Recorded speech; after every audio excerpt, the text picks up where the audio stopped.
नमस्कार, मैं हूं मोनिका सिंह। क्या गाजा की जंग आखिरकार निर्णायक मोड़ पर पहुंच गई है? क्या हथियारों की भाषा अब समझौते में बदलने वाली है? क्या मिडिल ईस्ट में बनने जा रही नई ताकतों की नई तस्वीर, या फिर ये सब किसी और बड़े युद्ध की तरफ की सिर्फ एक शुरुआत है? एक तरफ दावा है कि इजरायली सेना गाजा से पीछे हटेगी, हमास हथियार छोड़ेगा और इस पूरी डील के पीछे डोनाल्ड ट्रंप की बड़ी कूटनीतिक भूमिका है। लेकिन सवाल यह है कि क्या बंदूकें सचमुच खामोश होंगी या युद्ध सिर्फ अपना चेहरा बदल रहा है?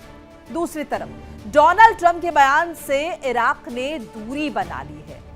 जिस समन्वय का दावा वॉशिंगटन कर रहा था, बगदाद उसी दावे से किनारा कर चुका है।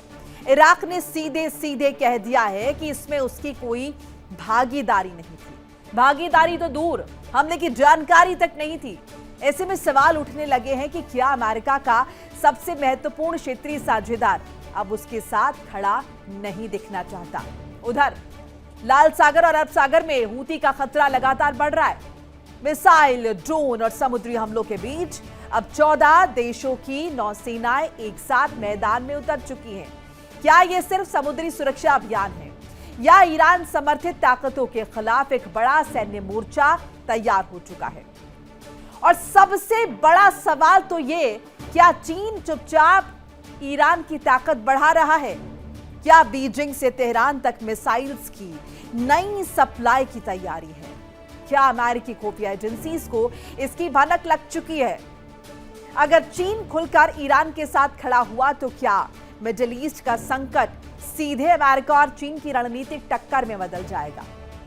गाजा, इराक, हूती, ईरान, चीन और अमेरिका आज हर मोर्चे पर बदल रहे हैं समीकरण। हर बयान के पीछे छिपी है नई रणनीति। हर दावे के पीछे खड़ा है एक बड़ा भू राजनीतिक खेल। तो आखिर कौन बना रहा है नई विश्व व्यवस्था? कौन पीछे हट रहा है, कौन आगे बढ़ रहा है और कौन रच रहा है अगले महासंघर्ष की पटकथा? इन सभी बड़े खुलासों, दावों, जवाबों और वैश्विक शक्ति संघर्ष की हर परत का विश्लेषण करेंगे वर्ल्ड वॉर में। नजर डाल लेते हैं आज की 4 बड़ी खबरों पर, जिन पर विस्तार से हमारी नजर रहने वाली है, डिस्कशन होने वाला है। तो बात करेंगे पहली खबर का रुख कर लेते हैं, बताते हैं कि पहली बड़ी खबर वर्ल्ड वॉर की आज कौन सी रहने वाली है। हटेगी इजरायली सेना, हमास हथियार छोड़ेगा, ये एक बड़ा सवाल है जिसे लेकर सवाल उठ रहे हैं कि क्या इजराइल वाकई में अमेरिका की बात पर विश्वास करेगा? क्योंकि एक बार फिर से डोनाल्ड ट्रंप ने दावा कर दिया, उन्होंने कहा है कि हमारी हमास से बात हो चुकी है, डील हो चुकी है। ऐसे में इजराइल को अब अपने कदम पीछे खींच लेने चाहिए। सवाल यह है कि कितनी गंभीरता से डोनाल्ड ट्रंप की इस बात को इजराइल लेने वाला है, क्योंकि अतीत में भी इस तरह के दावे डोनाल्ड ट्रंप कर चुके हैं।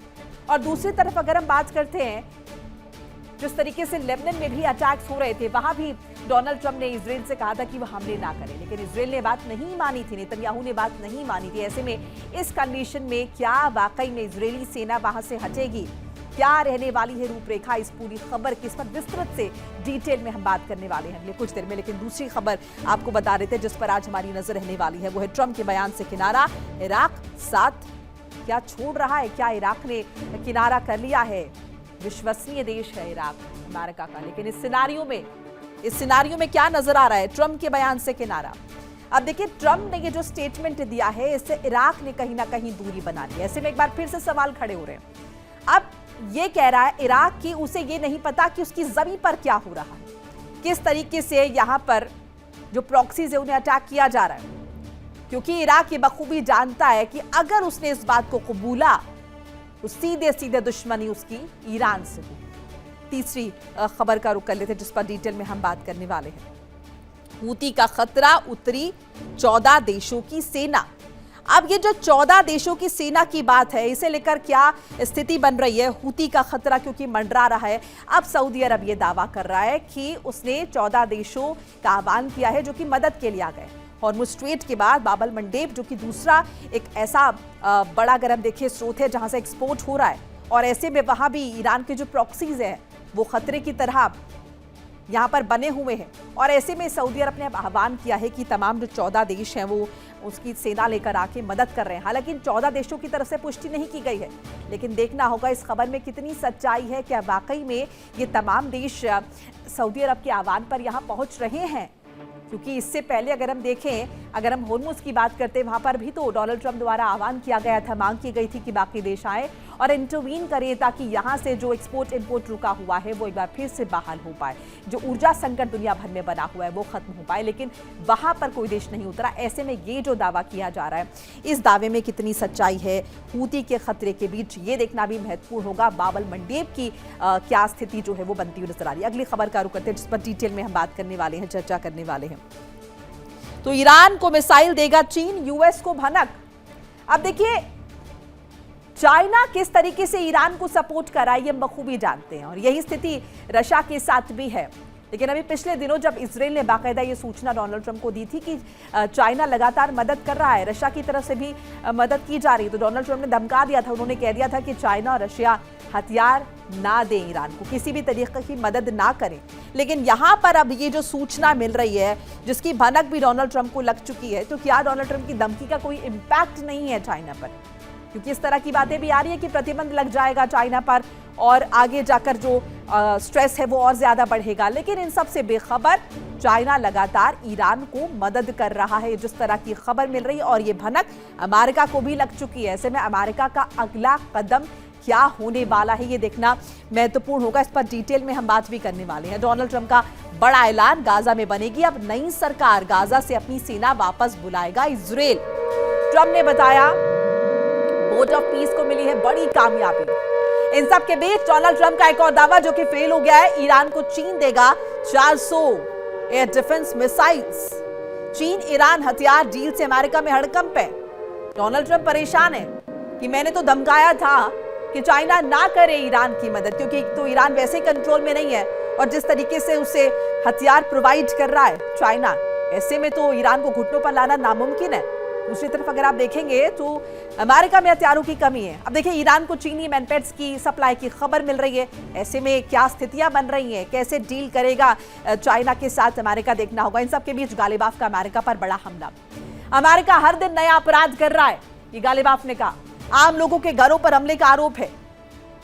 अमेरिका बेगुनाहों का खून बहा रहा है, ये गालिबाफ की तरफ से कहा गया है। और ये पहली बार नहीं है, इससे पहले भी इस तरह के गंभीर आरोप लगे हैं अमेरिका पर। मानवीय संकट उत्पन्न करने के आरोप, मासूमों का खून बहाने के आरोप, रिहायशी इलाकों में हमला करने के आरोप। एक बार फिर से गालिबाफ ने अटैक किया। लेबनान में आईडीएफ की बड़ी कार्रवाई, हिजबुल्लाह सुरंग कॉम्प्लेक्स तबाह, दक्षिणी लेबनान को निशाना बनाया। सुरंग कॉम्प्लेक्स को बड़ा ऑपरेशनल ढांचा जो है वो इजराइल की तरफ से बताया गया है। लेबनान में एक बार फिर से आईडीएफ ने बड़ी कार्रवाई की है।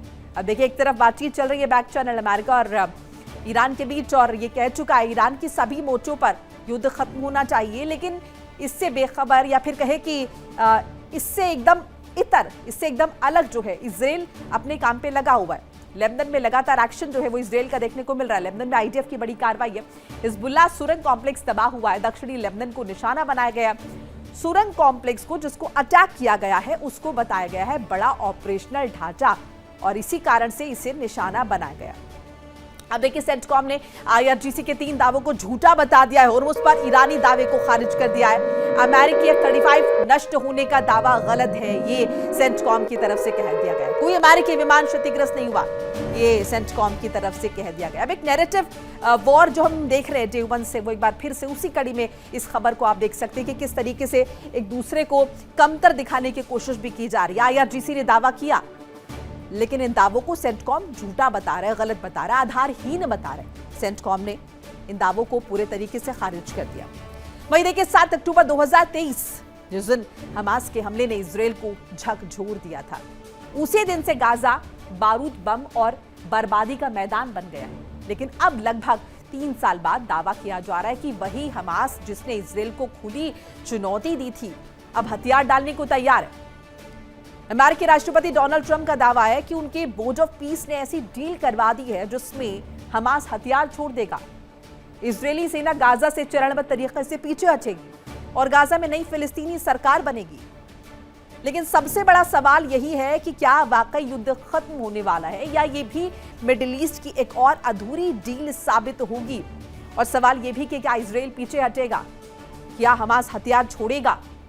इजराइल की सबसे बड़ी जीत के तौर पर इसे देखा जा रहा है। हमास हथियार डालने को तैयार है। इस पर अभी भी एक्सक्लेमेटरी मार्क है, इस पर अभी प्रश्न चिन्ह, इस पर सवाल है। ट्रंप ने किया बड़े समझौते का दावा, हमास और अन्य गुटों की सहमति का दावा, चरणबद्ध तरीके से हथियार छोड़ने की योजना। ऐसे में सवाल उठ रहा है कि क्या गाजा जंग जो है खत्म हो जाएगी, क्योंकि ट्रंप की पीस डील पर दुनिया की नजर अब टिकी हुई है। इजरायली सेना की चरणबद्ध वापसी का प्रस्ताव आ चुका है। गाजा में स्थायी शांति का दावा किया जा रहा है, पहली बार नहीं है, पहले भी हो चुका है। कई चरणों में लागू होगा समझौता, ये जो है चीज निकलकर सामने आ रही है। इन सब के बीच ये भी पता चला है कि हमास की बड़ी शर्तें हैं।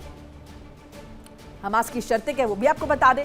पहले इजराइल अपना वादा निभाए, समझौते की पुष्टि का दावा, शर्तें पूरी होने पर ही अमल होगा, यानी कि विश्वास नहीं होगा जब तक इजराइल की सेना पीछे नहीं हटेगी, तभी हमास जो है हथियार छोड़ेगा।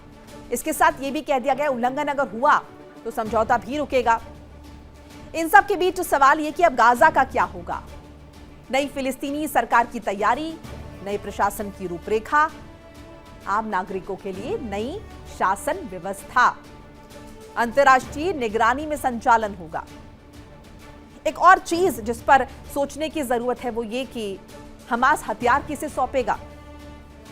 इंटरनेशनल फोर्स को जिम्मेदारी सौंपी गई है, इस पर भी सवाल है। रॉकेट और हथियार जमा होंगे, सुरंगों की निगरानी होगी और कार्रवाई होगी, असैन्य गाजा बनाने की योजना होगी। देखिए इंडिया डेली 24/7 अब आपके स्मार्ट टीवी पर। इंडिया डेली मौजूद है सभी डिजिटल प्लेटफॉर्म पर लाइव और लगातार।